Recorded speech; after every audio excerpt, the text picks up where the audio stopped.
And this is what's great about talking to you, is that you are speaking to recruiters day in, day out, to founders. So Matt's talked about funding as this critical tool to ensure success. With these conversations, what are you hearing? What do you think are some of the myths that do exist about these solutions that make people slightly reluctant to get funding?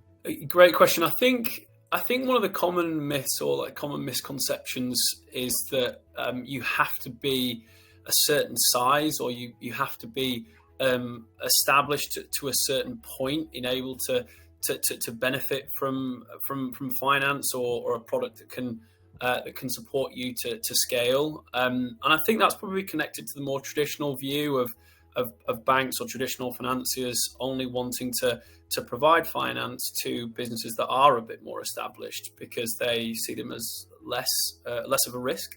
But in the new world, fintechs and companies like Sonovate can kind of challenge that status quo. And one of the things that we really pride ourselves on is that we do have products that are available to businesses that are super new. I mean, in many cases, my team might even be speaking with people who haven't, necessarily even registered their company yet, and we're talking about an idea in the future.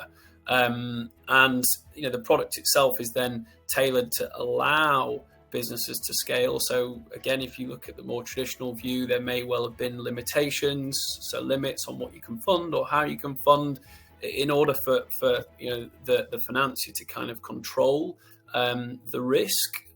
But again, we provide a lot more flexibility by removing things like concentration limits, and as Matt touched on before, allowing agencies to have a 100% advance. So it's just a massive advantage from a cash flow perspective, and allows them to free up a bit of time and get out in the world and do some deals and grow their business in the way that they want to.